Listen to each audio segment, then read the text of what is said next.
denger podcast kita, kalian pasti tahu apa itu Add to Watch List. Yes, kita di sini bakal bahas tentang film atau series TV shows dan berbagi opini apakah film ini layak buat ditonton atau enggak. Tapi semua itu balik lagi ya sama kalian. Nah, episode kali ini gue pengen banget membahas film komedi remaja yang berjudul Booksmart. Pas baru pertama kali nonton trailer filmnya, gue udah langsung klik banget sama film ini. Karena gak kayak film sekolahan pada umumnya, let's say Mean Girls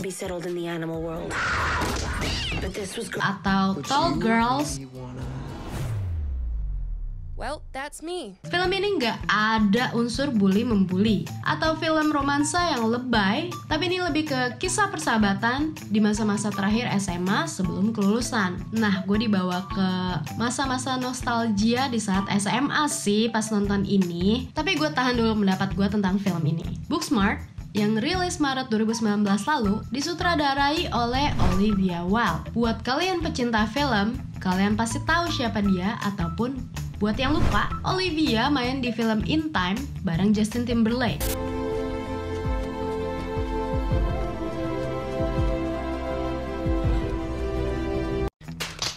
Dan kalian semua pasti nggak asing juga sama yang namanya Will Ferrell, yang cukup dikenal sebagai aktor komedian, atau kembali lagi gue ingatkan, Will main di Daddy's Home 1 dan 2 bersama Mark Wahlberg, dan ada Adam McKay yang merupakan penulis film dan televisi Amerika ternama, juga ikut berpartisipasi sebagai eksekutif produser dalam film ini. Gak heran deh kalau film ini banyak banget pujiannya. Dibintangi oleh Beanie Feldstein yang berperan sebagai Molly, dan Kaitlyn Dever sebagai Amy. Gak lupa dan nama besar lainnya juga turut andil seperti Will Forte, Jason Sudeikis, dan Lisa Kudrow juga main loh di sini. Untuk para Friends lovers, kenapa gue pengen nonton film ini saat gue ngeliat Lisa Kudrow di sini? Gue kangen banget sama aktingnya Phoebe Buffay. I like that. Oh, what's your name? Phoebe Buffay. How do you spell that so we can get it right? Oh, okay. It's P as in Phoebe, H as in Hebe, O as in Obi. Let's get it started. Sebelum gue mulai, spoiler alert ya guys. Buat yang gak mau dengerin, bisa langsung aja nonton review filmnya di menit berikut. Booksmart bercerita tentang Molly dan Amy, yaitu dua orang sahabat yang berteman baik sejak kecil dan bersekolah di SMA yang sama. Namun, sosok mereka seolah nggak terlihat oleh teman-temannya. Bukan karena mereka hantu ya, tapi karena mereka berdua merupakan siswa kutu buku, di mana sebagian besar aktivitas mereka cuma belajar.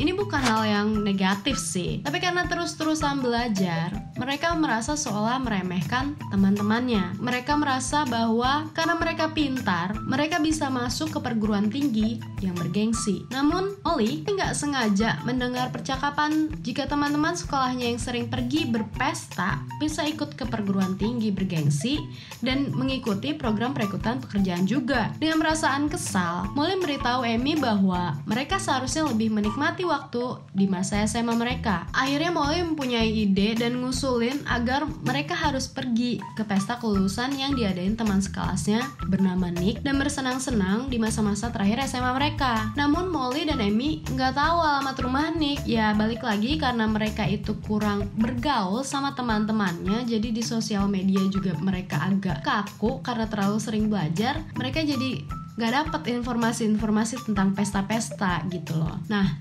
Nick adalah sosok pria lucu yang disukai si Molly. Di sini kita bakal dibawa ke dalam situasi Molly dan Amy sampai berhasil menemukan pesta tersebut. Mulai dari pesta kapal pesiar Jared di sini adalah sosok pria yang digambarkan suka sama Molly, terus ketemu sama Gigi di kapal pesiar tersebut. Gigi juga merupakan salah satu temannya Jared, mungkin satu-satunya teman lah, tapi yang selalu high. Di sini nih Molly dan Amy nggak sengaja makan stroberi yang mengandung obat-obatan terlarang yang membuat mereka berhalusinasi. Mereka masih tetap usaha mencari alamatnya Nick dan berniat untuk menuju ke pesta Nick. Mereka malah berakhir pindah ke pesta George, di mana dia ngadain pesta yang bertema misteri pembunuhan, yang biasanya mereka harus pakai kostum dan mendalami karakter di pesta itu.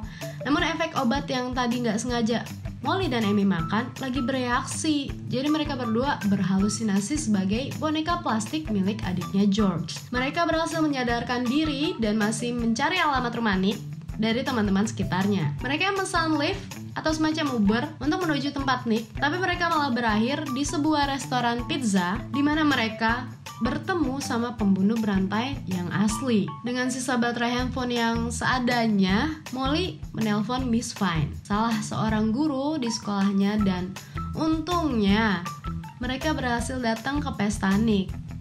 Sebelumnya, Amy di sini digambarkan sebagai sosok gadis yang menyukai sesama jenis. Meskipun mengandung unsur LGBTQ, film ini nggak ngasih contoh yang buruk kok, dan nggak ngasih kita gambaran hal-hal yang negatif sama sekali. Namanya juga film Amerika, di mana mereka memiliki kebebasan untuk mengekspresikan diri ya guys. Sampai di pesta Nick, Molly mendesak Amy untuk menyapa Ryan, sosok gadis yang disukai Amy. Namun mereka memiliki konflik yang berakhir pertengkaran di antara keduanya.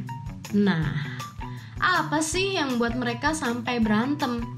Kalau kalian penasaran, langsung aja kalian streaming film ini di platform Amazon Prime. Buat gue sendiri, film ini sangat berhubungan banget sama kehidupan nyata yang kita juga alamin. Kalau kita udah temenan cukup lama kan kita pasti ngertiin banget, dan kita punya inside jokes yang cuma kita doang ngerti, dan itu gue dapet banget dari film ini. Ada beberapa scene yang gue suka dari film ini pas Molly dan Amy saling puji-memuji satu sama lain. No, Brett.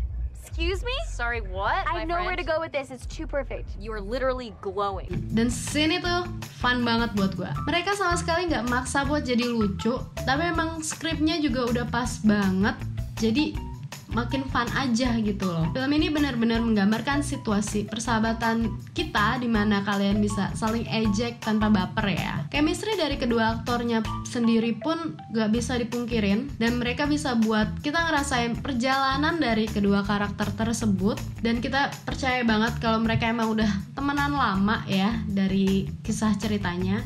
Dibalut dengan baik, film ini juga punya soundtrack musik yang nambah suasana remaja yang menyenangkan. Soundtracknya tuh bikin semangat gitu. Booksmart buat gue pokoknya berhasil menjadi inklusif dan progresif tanpa ngorbanin sedikit humor pun. Dan yang gue suka selain filmnya ini lucu banget, gue seneng dimana film ini nggak kayak tipikal film romansa yang lebay, yang karakternya suka ada yang terbully, yang kayak gue sempat mention di awal. Dan di sini menurut gue semua karakternya protagonis, dan itu bikin film ini lebih spesial lagi. Dan pastinya kalian bertanya-tanya, kenapa bisa ya semua cast tuh protagonis? Nah, itu dia kenapa film ini bisa jadi spesial, dan gue berani banget rekomendasiin jadi salah satu film komedi remaja terbaik menurut gue. Seperti yang di awal gue bilang, film ini banyak banget nerima pujian, sampai Beanie Feldstein pun masuk ke dalam kategori Best Actress, Comedy or Musical di penghargaan Golden Globes yang ke-77. Namun sayangnya dia kalah ya, pemenangnya ada di video gue selanjutnya.